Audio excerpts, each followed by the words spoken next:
Well, it's true. I've experienced Novum, and the people are very caring and they are very involved in you as a person, not as a client or somebody who's come in to paid for something. They're concerned about you, and that's what makes the difference. I really find it to be a whole body and spirit experience. Well, that goes back to a point you made about my previous career in hospice. While I was very focused on the terminally ill patient, I began to realize that the whole family was sick and that the people who were really not getting what they needed was the caretakers. So, from that perspective, when I went into my own very unexpected illness, I was in high risk specialty nursing, conventional medicine. That was my life. I thought I was going to go on and go to medical school. And then I started to see some cracks. And when I went into my illness, the plethora of pharmaceuticals and the fragmentation of this specialist, that specialist, having to repeat my story over and over and over, it wasn't serving me. It was putting me in states of anxiety that I had never been in before. And I couldn't find what I needed. I couldn't find somebody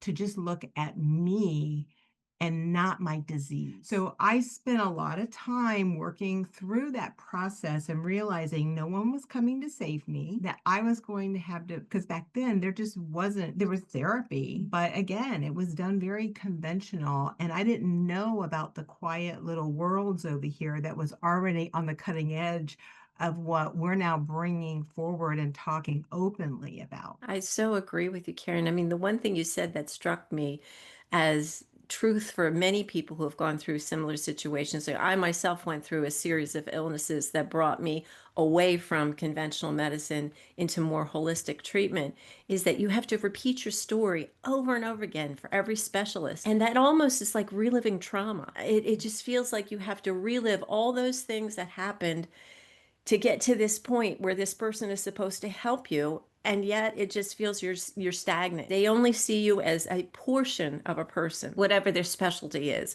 whether it, is mental health or physical, parts of your body. I mean, for me, I had different parts analyzed, the pulmonologist, everybody was looking at one thing. The cardiologist only wanted to know what was happening with my heart.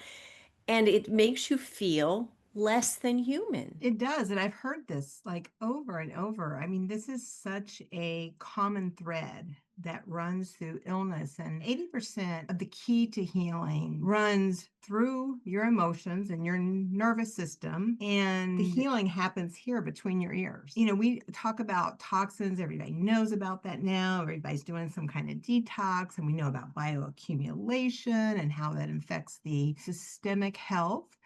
But we don't talk about the bioaccumulation of emotional trauma. I think it's getting better, but I know that when I first started having these kinds of conversations with patients way back when these things really were not openly discussed, there was a sense that there's something wrong with me if I talk about my trauma.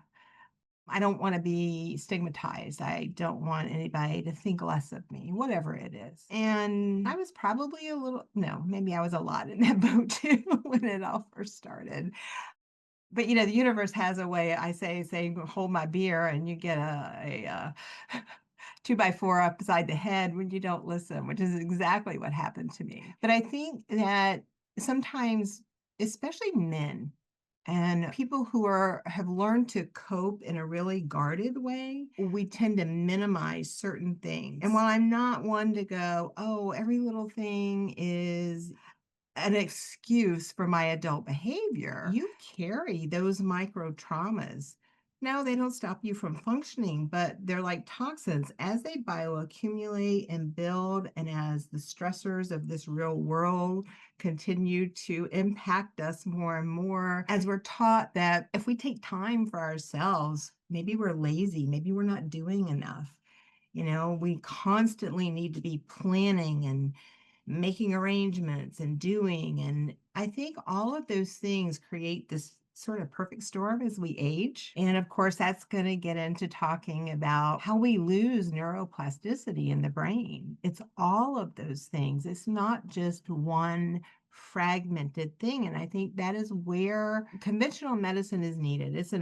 When there's an acute situation, you want a good doctor who will do the right thing for whatever's causing that situation, if it's your heart or your lungs or your liver. But when it's chronic issue, then you want someone who can look at the whole picture and kind of prevent those acute things from happening.